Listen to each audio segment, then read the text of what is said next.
Well, today is a big day in a story we've been following out of Overland Park. The city council will vote on a proposal to build apartments alongside the Deer Creek golf course. Something a lot of people in Overland Park are watching very closely. KSHB 41 News reporter Charlie Keegan live for us this morning. He's been following this project from the get-go and joins us with what's at stake today. Charlie, good morning.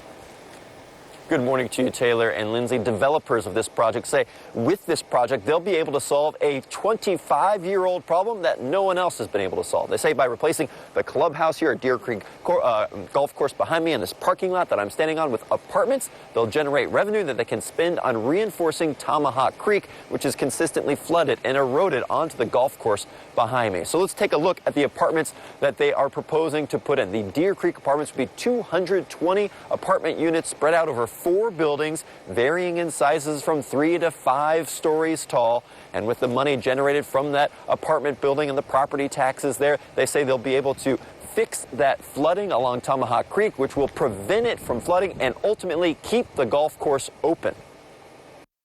This plan takes up a very minimal amount of the golf course, to develop in large part an area that's already developed with a clubhouse and a parking lot. And in return, we get to save the golf course, and everybody still backs up to a golf course that's, beautiful. We're going to reinvest in it. And it's going to be a huge community asset.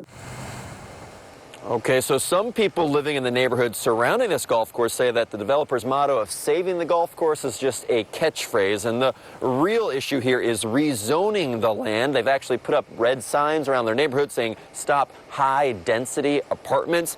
They say that those kinds of high-density zoning should not come right up against their low-density zoning neighborhood that currently exists. Here's what they told me.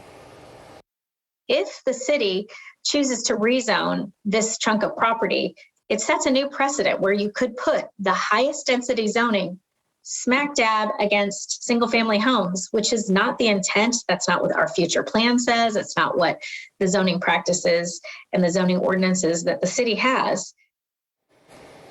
It'll be up to the city council to decide what to do with this zoning issue to pave the way for those apartment complexes or not. The city council meets at 7:30 this evening. Lindsay and Taylor, we expect a lot of people in the city council chambers to speak their mind one way or another. So, Charlie, what could happen tonight? Could this be the final decision tonight? I think no matter what happens tonight, Lindsay, we will see Deer Creek come back before the city council in some shape or form. The city council could approve this project as it is, could deny it as it is, could ask the developers to make some changes and come back later.